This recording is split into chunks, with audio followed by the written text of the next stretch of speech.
Welcome to the New World Workforce, where we examine the latest trends having an impact on the way we earn our money and live our lives, right? You can find us through our social media on the Houston Community College District Facebook page, YouTube. We're also on Twitter, LinkedIn, and HCC TV. You can also download an audio version of our shows for listening on the go at hccs.edu/podcast. The last few years have been some incredible challenges. Hurricane Harvey, COVID, winter storms, and now this searing, unbearable heat. Once in a lifetime events are now no longer once in a lifetime. So we all have to be more resilient.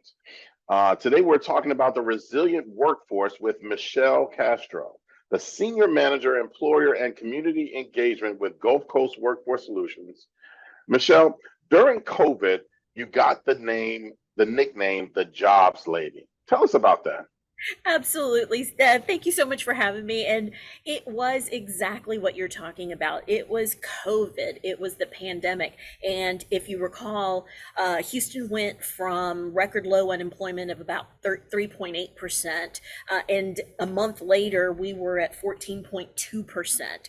So everything shut down and people were panicking. And at Workforce Solutions, we were trying to find new ways to help people because the unemployment system, which is run by the Texas Workforce Commission, not here at Workforce Solutions, but the unemployment claim system was overwhelmed. It simply did not have the capacity for that for that sudden event. And so at Workforce Solutions, we were trying to figure out how to help people get back to work because not everybody qualifies for unemployment. Not everybody can wait until those unemployment checks arrive. And then on top of that, there were still employers who were hiring. Things like the grocery stores were having to find new ways to do their business. So there was a high need, for example, for delivery and curbside shoppers and those workers. So in that pandemic, we started partnering with different outlets, particularly ABC 13, and we still to this day do a weekly Who's Hiring episode to connect people with not only right now jobs, but then future careers. And so that's how I got the nickname, because I was showing up, helping people get information and not panic, because we knew that jobs were out there. They may not look the same coming out of the pandemic, but those jobs were available. So I am proud to, I like that nickname. There's absolutely nothing wrong with it. So happy to have earned that. And that's awesome. You know, I've always wanted a nickname, but I've always been stuck with Nakia. Nakia is not the most natural name for a big guy like me, but you know, they say make your name and make it who you are. And it's great to know that your nickname is the Jobs Lady, because we know that's how important that is. And so I suppose when we think about these dramatic events, we immediately think about first responders and dispatchers. How are these jobs impacted? Yeah, so here's the thing with first responder jobs. We think in terms of paramedics, firefighters, police officers. One thing that we're becoming more aware of is the dispatchers, but we're also talking about some of the medical personnel, the paramedics and the nurses, for example. And in a normal economy, these positions are proportionate to population. So as the population grows, we need more police officers, more firefighters, because we're building more homes and we're also aging and having babies, so we need more care workers. So those positions are always in demand. As long as Houston's population continues to grow, those occupations are always going to be in demand. And when it comes to disasters, or when it comes to these types of events, these are people who are working overtime. They are they need our support. They need our good wishes, because it's hard work on any given day, but it's particularly hard during these disasters. So these positions are going to continue to grow because people continue to move to the Houston area. So things like the EMTs and the nurses, that's where some of the biggest growth is coming in. EMTs are projected to grow, the need for EMTs is projected to grow by about 22%, dispatchers 14, police 12%, and then the registered nurses, that's always a high need in the Houston area because of the Texas Medical Center, because of our population growth. We need to add about 4,000 new registered nurses each year just to keep pace with demand. So in effect, these jobs, we need to fill these jobs right now, and we will continue to need to fill these jobs in the future. And that's awesome to hear. I know that HCC has a great relationship with Workforce Solutions.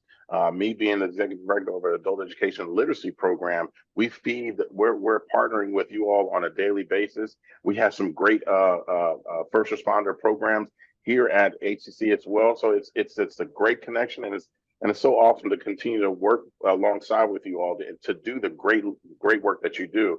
We'll call you the jobs lady, and we'll keep supplying you people to get jobs for us. So we thank you for all that you do.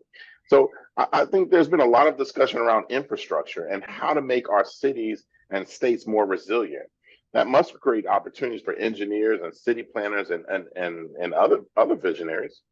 Absolutely, you are spot on. So when we think in terms of recovery and resilience, one of the things that we learned out of the floods, the Memorial Day floods, then some other flood activities, and then of course the big hurricanes, is that we need to do more about how we handle the water. So in my neighborhood, for example, they're redoing all of the drainage so that we can make sure that our properties don't flood, taking advantage of rebuilding the parks so that they are equipped to absorb the excess water when we have that.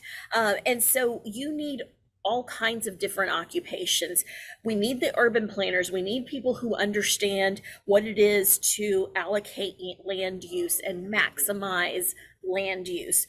We need civil engineers who understand how to design those things, like the sewers, the gutters, rebuilding the streets, and how to help maximize both the flow of water and the flow of traffic. And then even something that you might not think of is landscape architects, because like I mentioned, in my neighborhood, redoing the park so that it is best equipped to support us, to be able to absorb as much of that water when we need it, but then also be a place where we can recreate, where we can exercise, where we can get fresh air, because we've been hearing a lot about the whole heat dome effect right here in the city. So having those areas of natural space are really important to us. So again, a lot of different kinds of jobs that you may not think about in terms of they're not first responders, but they are equally as important in creating that resiliency for our communities. Yeah, and I'll tell you what, that's very spot on. I know that we just created a new workforce training, wastewater management and basic water operations, that's ran by one of our directors, Andrew Johnson. And that's another program that HCC has scholarships to put students through those programs to get into those definitely much needed areas. That water is something serious. Yeah, the water is very serious. And here's the other thing with those wastewater and water technicians is that many of those individuals are employed by local governments. And they are facing the great retirement because you have a great number of baby boomers who took those jobs many years ago. They may not have been the highest paying jobs, but they were good jobs. They were secure jobs with local governments, with good benefits, with great retirement plans. And so that workforce is getting ready to retire. They're beginning to retire, which is really creating both demand and an opportunity, because the training for those, there is a registered apprenticeship program for that, but things like taking advantage of the adult education to build up your basic literacy and numeracy skills, then to be able to go into those college workforce programs to get into those jobs that, again, they're going to continue to be in demand because we continue to attract more population. So we're going to need those jobs. And again, security with your job is always something that I think everybody desires. Exactly. Well, you know what? We're going to take a quick break here, but look, we have more with Michelle, the jobs lady Castrow, next on the New World Workforce.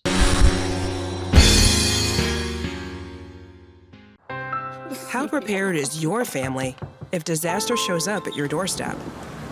You can't just turn away a natural disaster. That's why it's important to go to ready.gov/plan before they show up. It has the tools and tips you need to make an emergency plan with your family. So if disaster comes knocking, Let's go. you'll be ready to help keep your family safe. It's just a pizza. Yes. Make a plan today.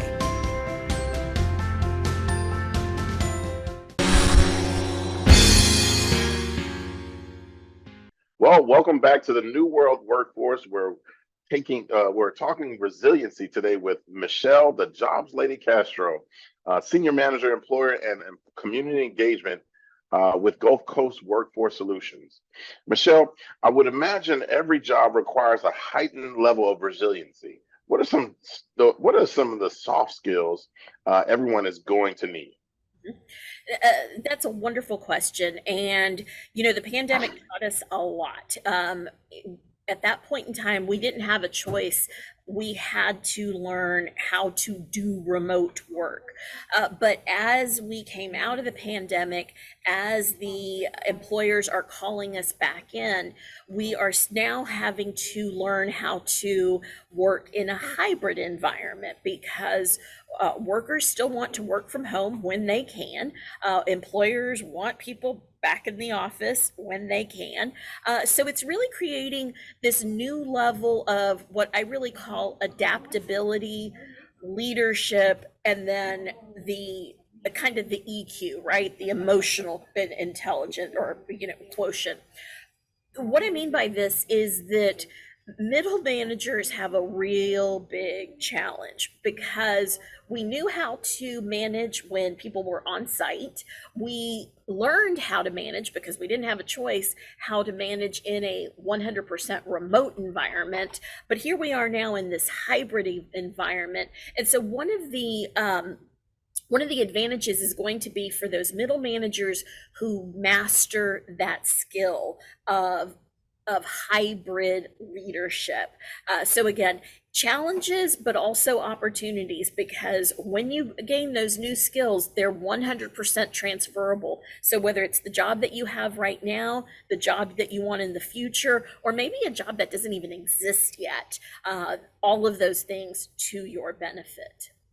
Awesome. And we're talking about essential technical skills, technological adoption, upskilling, including micro credentials. Is that what we're talking about here?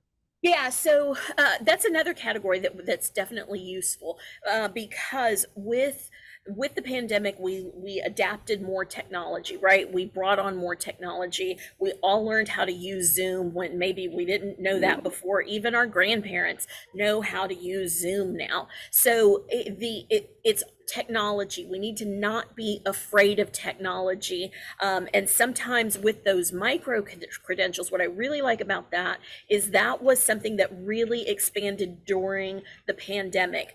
What we mean by those micro credentials is it's learning that you can do in smaller units. So you don't necessarily need to go back to school to complete an entire degree or even take an entire semester long course. But when you identify what you're missing between the job that you have now and the job you want next, you can go online, whether it's with the community colleges, whether it's a program like Coursera or LinkedIn Learning, and take those learning units, so you can focus on getting the skills that you need in order to land that next job. Or in the case of things like automation and artificial intelligence, you can learn how to adapt in your current job so that you aren't necessarily pushed out of that job because the way your job is performed changes because of the technology.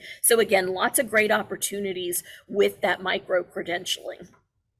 Yeah, and that's an awesome. I mean, listen, we've had this. Our HCC Adult Education Department has had this workforce grant for several years now, which pays for all of these trainings that you're talking about. And it's just an amazing opportunity, and it's such a lot more people have to take advantage of it to get some of these technical skills. But I do know that what we've come into, when we get into a certain age gap, there are some digital divides that we have to come up to. So those are opportunities for challenge groups to get into some of these digital trainings that are needed to kind of get them up to where they need to be. And it's using a new environment as an opportunity to fight ageism and ableism. It is, because then you can take those credentials, you put them on your resume, you put them on your LinkedIn profile, and instead of people focusing on, well, you have all of these years of experience, I'm afraid that if I hire you, you're going to want to leave too soon, or maybe they come with the bias that because you are too old that you can't adapt. Well, you're proving that you in fact can learn and you can adapt, and you are keeping up with the young people. And in terms of ableism, the other thing with the technology is it has allowed people with disabilities to be able to work from home, where they can have the modifications that they need in order to be valuable contributors, because our unemployment rate continues to be well below 5%. Employers continue to add jobs. So we really need anybody who can and wants to work to be part of this Houston workforce, so that our companies can continue to produce the goods and services that they can sell, and that we can continue to have a great economy. Wow. Look, Michelle, it's been great, and it's been awesome talking to you. And I already know the services that you provide, and I know, it's about getting the word out. But how can people reach you? Absolutely. So wrksolutions.com is our website. Again, it's www.wrksolutions.com, or reach out to us. One of our direct lines is 713-243-6692. This is staffed by some of our best career advisors. They can help you out with any part of your career journey, whether that's getting job leads, whether that's understanding the education opportunities that are available to you, and potentially how you might be able to pay for that. Whether that is getting a free resume critique. You don't need to pay for that. You don't need to pay for somebody to update your resume. We can help you do that for free. Or maybe it's even this. Maybe it's the practice interviews, because so many of the first interviews are done remotely. And so if you've never done it before, maybe you've done it before but not had good success, that's okay. Our career advisors can work with you. They can do a practice session. They'll help you make sure that your light is good, that your background is good, that you are articulating your skills to the best of your advantage. So anything that you need, our folks are available to help. We're open Monday through Friday from 8 a.m. till 5 p.m. If you prefer walk-in, we have 28 locations all across the greater Houston area. And again, you do not pay for these services. Everything that we do is free to anybody who wants or needs them. Man, that's good stuff. Thank you, Michelle, the jobs lady, Castrow. When we return on the New World Workforce, we'll look at how HCC is addressing the need for a resilient workforce. Thank you so much, Michelle. Thank you. Thank you for having me.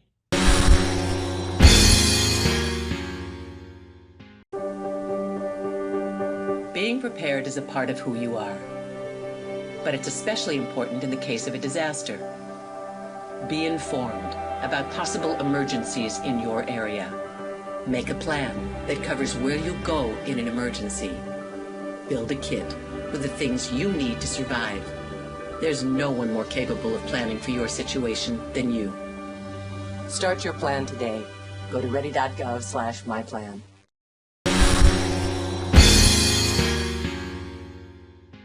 Welcome back to the New World Workforce. We're joined by Bob McCracken, Associate Vice Chancellor of Risk Management and Resilience. Houston Community College is so dedicated to building a resilient workforce that you've created a whole center of excellence dedicated to it. So Bob, tell us about it. Thank you, Nakia. Yeah, I mean, we've all seen the devastation that flooding causes, right? And the problems that you have in water. And if you think about the Houston area, you have ground that is slowly sinking. So you have subsidence, you have sea level that's gradually rising, and you have thousands of people moving here every month. And so you're continuously kind of paving over with concrete what used to be really absorbent ground and fields and rice fields and open prairie. And what that really means is that we're a perfect recipe for urban flooding, right? And so you get heavy rainfall driven by kind of tropical systems or water rain coming off of the Gulf.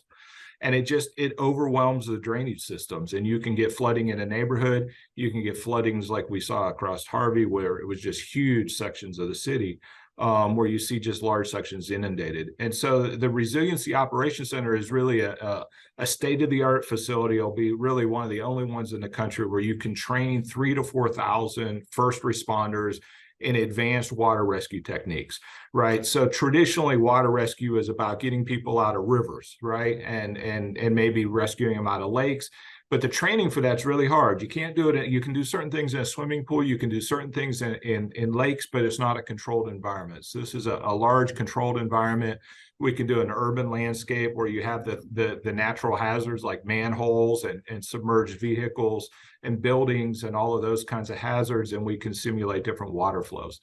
So it's a couple of years out from being completed, but ultimately that'll be able to allow us to train for the Gulf Coast region, several thousand first responders a year. Yeah, and such is a huge need in the Houston area. I remember when I first came down here, I played football for Texas Southern, and during the practice it was just raining. In New Jersey, that's where I'm from. When it rained, it just rained. You kept on rolling. But at a certain point, they said, "Hey, it's time to go." I go out to 288, and it's a river. I mean, it's totally it's crazy how water just accumulates here. And this center, this Resiliency Operations Center looks amazing. I've seen all of the markups on it and all the videos that you guys have produced.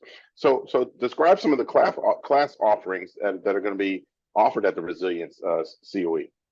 Well, so, and then kind of to cap that, there's the broader Resiliency Center of Excellence, right? And so in addition to just flooding, you have all kinds of other natural disasters, and we're seeing them right now. We have this massive heat.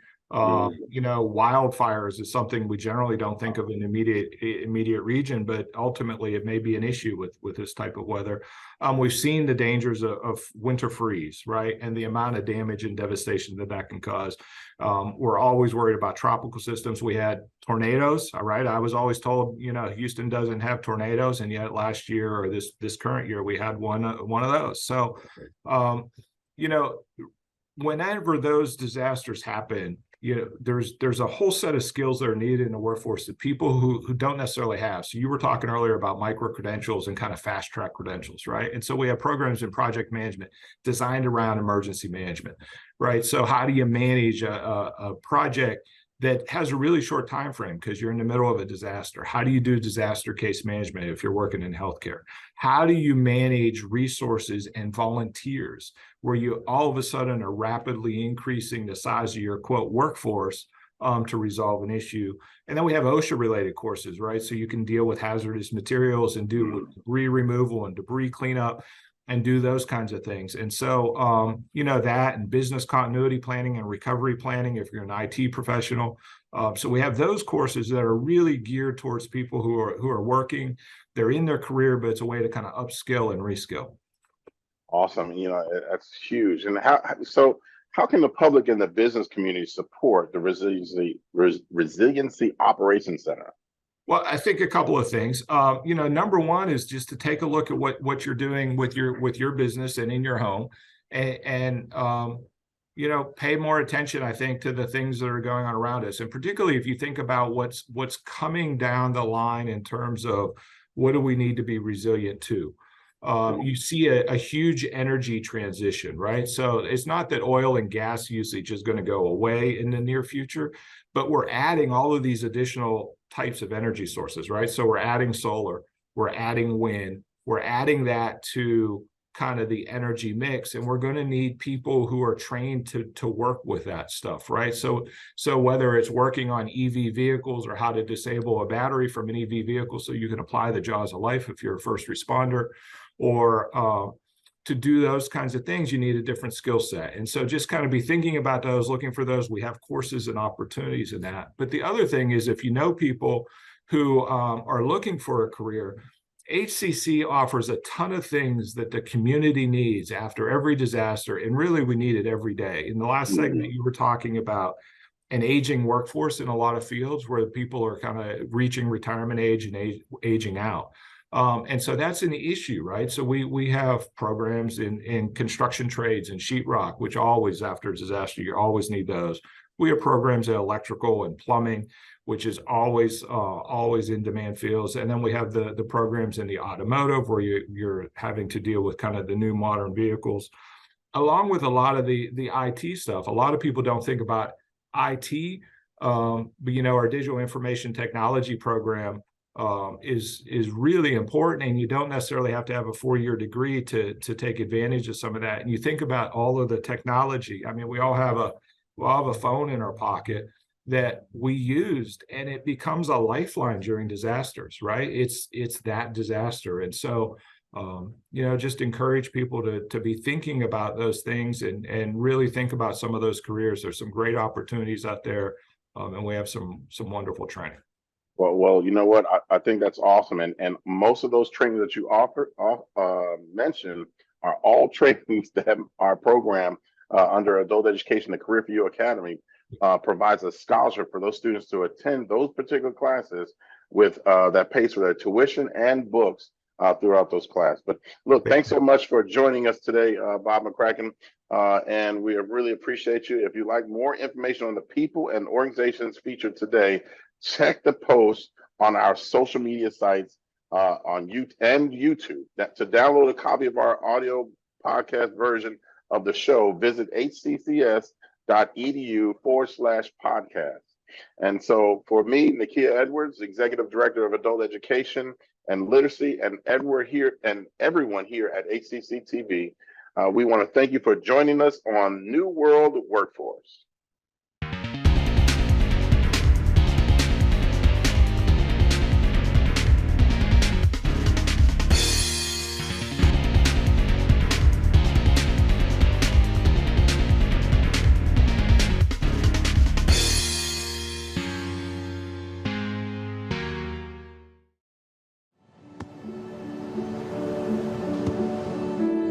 I don't remember how it started. Go to that. Our back and forth. It always came back. Dad! You probably don't remember what you told me. That was perfect. But I heard every word.